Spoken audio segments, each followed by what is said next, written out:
morning, Thunder fans. Your Oklahoma City Thunder last night lost Game 6 of the NBA Finals to the Indiana Pacers by a score of 108-91, which, frankly, it's funny looking at that because it felt like it was much worse than that. Welcome to Morning Thunder. I'm your host, Bobby Howard, and look, this one's tough to talk about, and I almost wish we could just skip to the, we're kind of, I don't want to say burying the lead here. We're going to Game 7 of the NBA Finals, the 20th time in history that the finals have had a Game 7. So titanic, massive, huge, historic moment.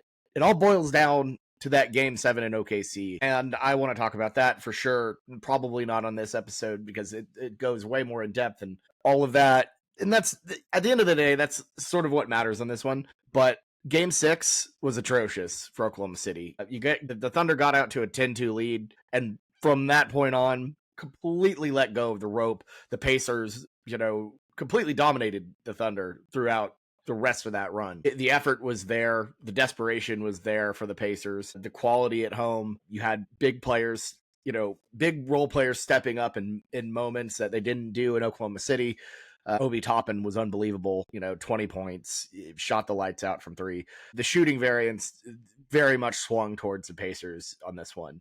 But it was more than just the variance. It was effort. It was turnovers, too many sloppy turnovers from the Thunder.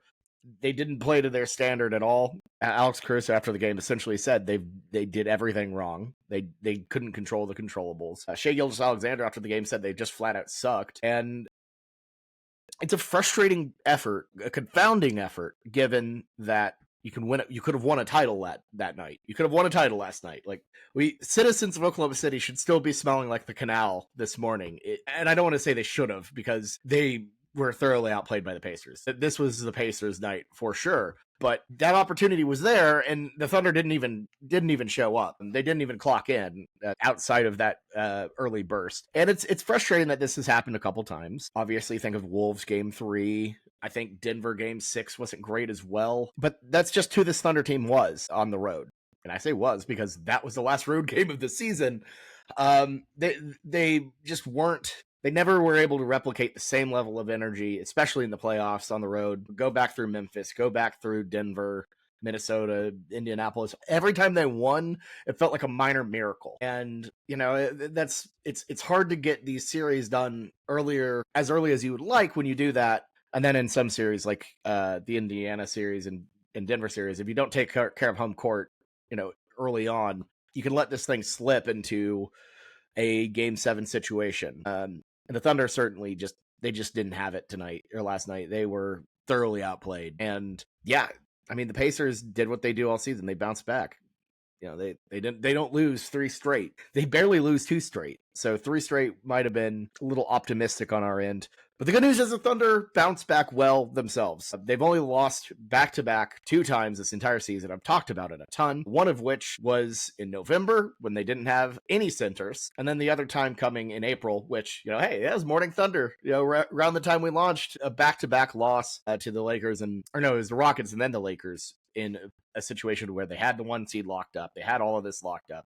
The only thing they were chasing was 70 wins at that point. So, and they weren't chasing that, obviously. Not very hard anyways. They're handling it the way they always handle it, which is 0-0, neutral mindset. And that mindset will get you beat in a situation where the other team is playing for their lives. They are playing for their playoff lives. They need this win or else their dream, all of that work that they put in the entire season is for naught. And the Thunder didn't bring that energy because you can't just kind of conjure it up. I mean, you can try your best. Some of the best sports athletes do that. I mean, Kirby Smart, the Georgia football coach, after they won the national title, they're like, no one believed in us. They thought we'd be horrible. I'm like, what are you talking about? You're favorites the entire season. Like, you can do it. It takes work. And when your default setting is 0-0, stack days, take everything, normal game, like, you're bound to get out hustled and outworked in a situation where the other team is fighting for their life. So I don't think you can dog the Thunder too. I mean, you can because they didn't show up.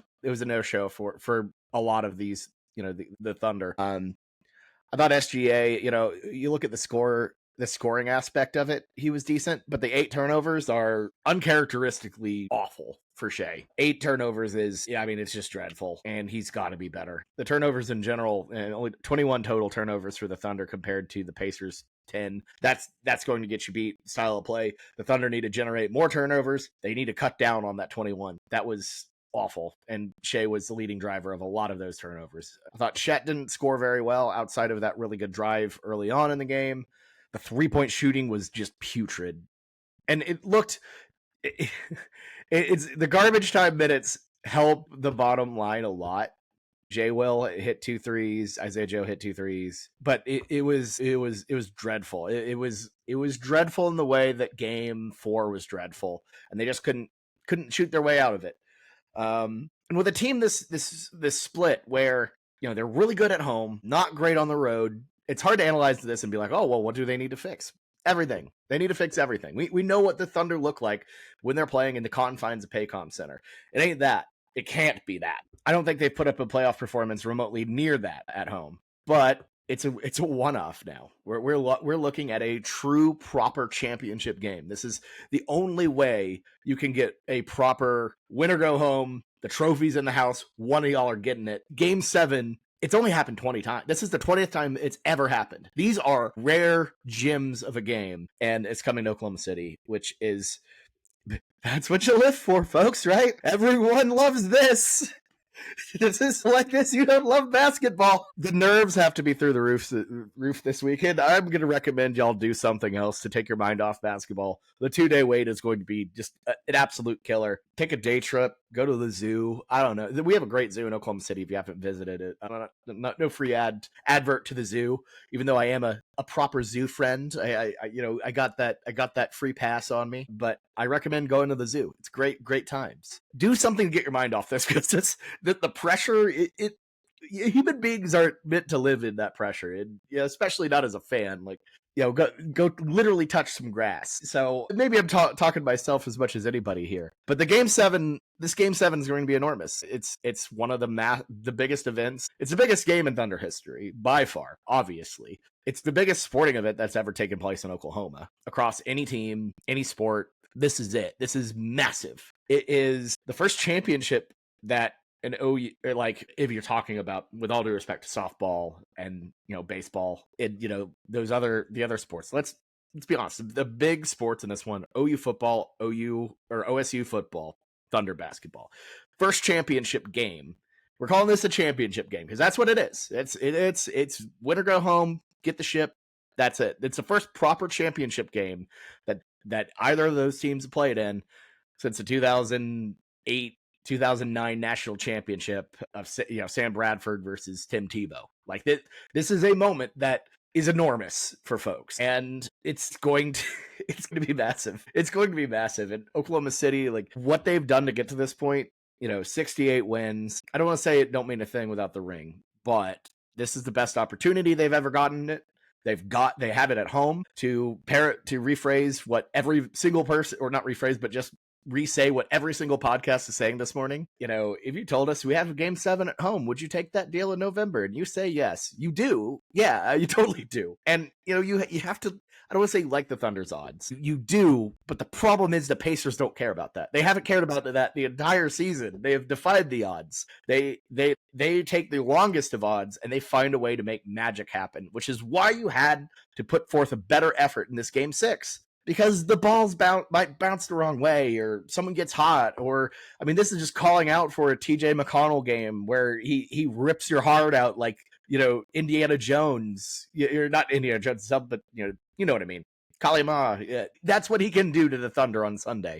And he's the type of player that is quickly etching himself into that, Mount Rushmore of Thunder killers right next to PJ Washington. Wait, hold on. TJ McConnell, PJ Washington. The initials, that's the problem. These initial guys, JJ Barea. If you are an initial guy, you think kill the Thunder. We have a huge initial guy problem here in OKC, and I just uncovered it. Guys, we got to get rid of these initial guys. Oh my gosh, this is groundbreaking stuff here on Morning Thunder. I just figured it out. It's the initials. But where was I? Yeah, the odds, they're in the Thunder's favor, but so much can happen in a game 7 that can go awry, that can go the wrong way. In one game, shot variance obviously huge, that you don't want it to come down to one game. But we have no other choice. There's no other discussion. It has to happen in OKC. The crowd is going to be the loudest it's ever been. You need that spirited performance from your bench. You need Aaron Wiggins to hit threes. You need Cason Wallace to be on his game. Lou Dort moonballs galore. And if you get those efforts, if you get that effort from the bench, if you have a strong performance from Shea and J-Dub, Chet being on at the top of his game, like this needs to be the best Thunder effort we've seen all season long. And I frankly think they can do it. They have played at their best in the playoffs with their back against the wall, the do or die moments, the